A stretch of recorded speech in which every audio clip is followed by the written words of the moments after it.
So we now have a short presentation from two star recent graduates of UC Berkeley Economics, so Pat Kennedy and Harry Wheeler. They're going to give a short presentation on their recent work on the Opportunity Zones program that we've already heard featured here. These are part of the 2017 tax cuts enacted under President Trump. Their work was supported by the Opportunity Lab and by the Smith-Richardson Foundation as part of the Place-Based Policy Initiative. It was featured in the New York Times with a feature story, and it's an example of the type of work that all of us here want to support.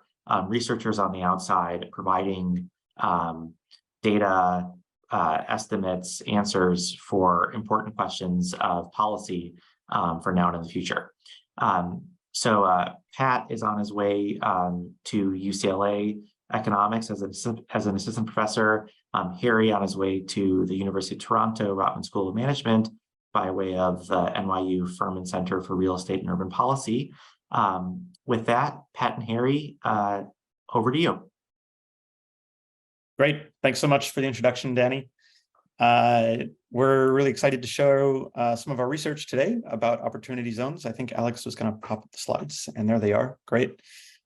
So Harry is in the midst of a cross-country move, and just in the taking logistics into account, we sort of agreed that I would do more of the presenting today.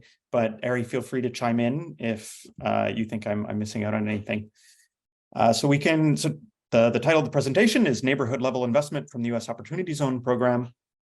You can flip through the next slide there, Alex. So just a usual disclaimer will apply that although we're using federal tax data, and though I do some work with the Joint Committee on Taxation of Congress, that nothing that we say today will represent the views of the government. So just to give a broad overview of kind of in the short presentation, what we're going to tell you about today, we're going to describe some of the early evidence from federal tax records on opportunity zone investment, including asking how have investors responded to the tax subsidy, which of the neighborhoods across the United States were the ones that received investment, and to provide just a little bit of evidence about what we know about the investors. So all this information today that we're going to tell you comes from a working paper that Harry and I have written. We're giving a very condensed version today, so there's a lot more on the paper, but these are some of the highlights from that working paper. To give a little bit of background about what the Opportunity Zone program is, it was enacted in 2017 by Congress and implemented starting in 2018. It's a capital gains tax break for investments in low-income census tracts across the country. To be eligible to receive this tax break, investors needed to invest in a neighborhood with a poverty rate of greater than 20% or median family income lower than 80% of the national area median, the area median, which is typically something like a metropolitan area. So it was a large policy change. And some of the lucrative benefits from this included a large tax deferral. So you could pay tax at minimum sort of later than you otherwise would have been required to do. And in some cases, it resulted in a 100% capital gains tax reduction. So because the capital gains rate is about 20 percentage points, this was a fairly significant and lucrative subsidy for investors. So just to give kind of a broad overview, roughly about 12% of census tracts across the United States were designated by Congress as opportunity zones. They are scattered all across the country. As you can kind of see, the purple areas in this map are opportunity zones. They are in urban areas and rural areas. They are on the West Coast, they're on the East Coast, they're in the middle of the country, all across the United States. To give some broad kind of information on the aggregate numbers that we're talking about here. Is this a large program? Is this a small program? In the first couple of years from which Harry and I have analyzed the data, it's roughly $42 billion of aggregate investment. So that's cumulative over those 2 years. The data that we're going to show you today is based on electronically filed tax returns. So it excludes a small number of paper filers. And that's roughly three quarters of all those dollars that we're going to observe in the data. And just to give a sense of scale, for that compares to less than $4 billion for kind of the other largest place-based programs in the United States, which are the Empowerment Zone program and the New Markets Tax Credit. So we're talking about an order of magnitude larger than other place-based programs in the United States. But if you were to compare it to means-tested programs like the EITC, which is sort of just based on household income and doesn't depend on where you live, that program is about 150 billion. So this program is large relative to place-based programs, but somewhat small relative to other means-tested anti-poverty programs in the United States. One of the takeaways from our early analysis is that roughly 63% of the tracts received zero investment. So though many eligible tracts were allowed to receive opportunity zone investment in practice, about a third or more didn't receive any. That could change over time, but that was sort of the early evidence for what we're seeing. Conditional, though, on a tract receiving any investment at all, the amount of investment was large, around $3,300 per capita.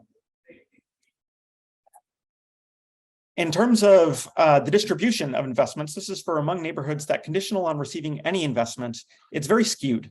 So the x-axis on this chart is a log scale, and this is just a histogram showing the distribution of investment across neighborhoods.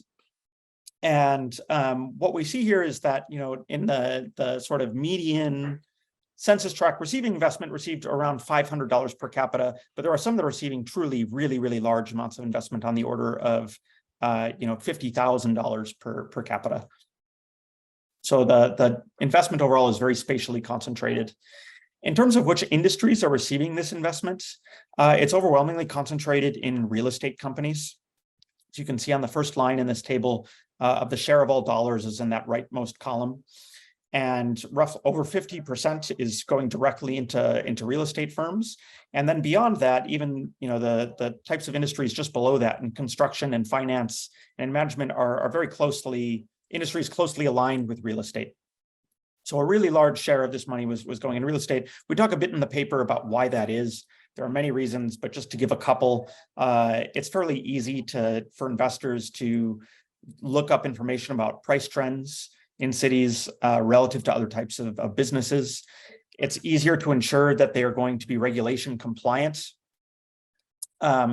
just because the boundaries of real estate it's going to be very clear whether or not investment lies inside an opportunity zone. Whereas for other types of businesses that maybe export services or hire workers from outside of the neighborhood, those may or may not have been compliant with regulations. You can go ahead to the next slide there, Alex. Thanks. So this chart here, in terms of looking at what are the characteristics of the neighborhoods that received investment versus the ones that didn't, we have plotted investment against a number of demographic characteristics taken from the American Community Survey. And we've made two comparisons in this chart. One is, how do the neighborhoods that received investment compare to all tracts in the United States? So to all other neighborhoods. And what we see here, so those are the red markers on this figure.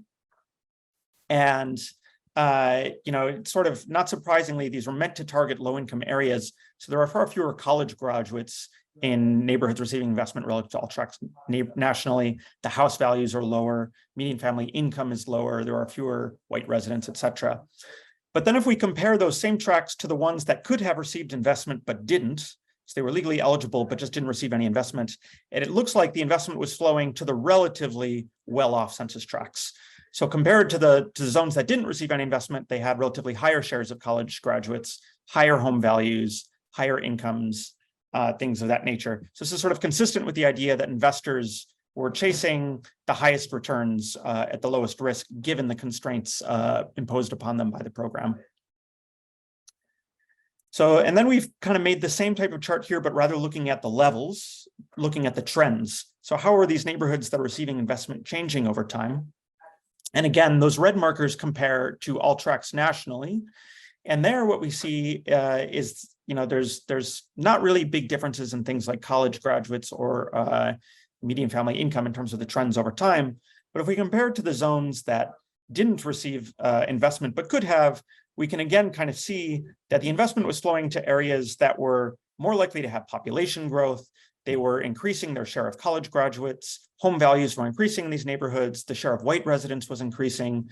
The share of minority residents was decreasing.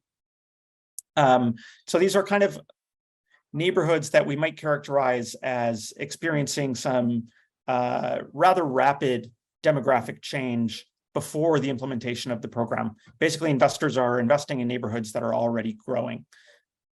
Again, sort of consistent with this idea that we might expect of investors chasing higher returns. In terms of geographically where money is going, it tends to cluster in urban areas, and particularly and in city centers. So we've taken just a few examples here. So there's Brooklyn on the left, and Detroit and Oakland. And you can see there, that's the closest part of Brooklyn to Manhattan is the neighborhood that's receiving investment. And in Detroit, that's downtown. In Philadelphia, that's downtown. In Oakland as well, that's sort of the downtown neighborhoods. So this is kind of consistent with the idea that investors were investing in real estate and typically in urban areas. And we have more formal statistical analysis in the paper showing that as well. In terms of what we know about the investors, this is important because the investors are the most direct beneficiaries of this tax subsidy. So to the extent that this program benefits other residents, they're going to benefit somewhat indirectly over time as economic activity expands or changes or creates new opportunities in a neighborhood. But sort of in the here and now, the most direct beneficiary is an investor who gets a large tax break from this program. And what do we know about that?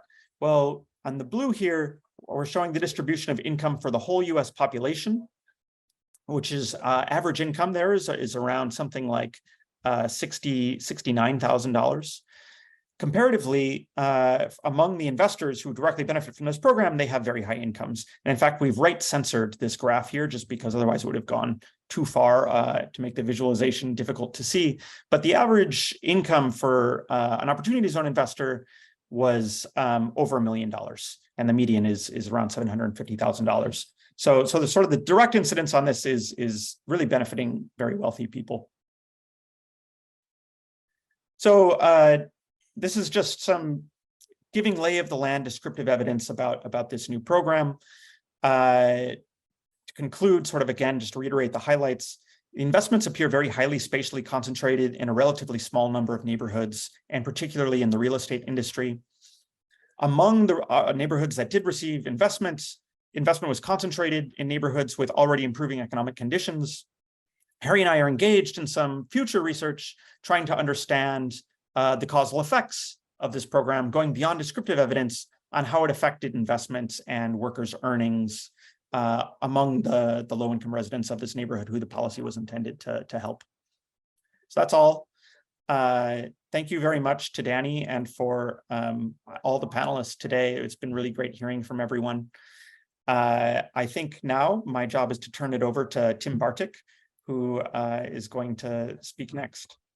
So thank you all very much.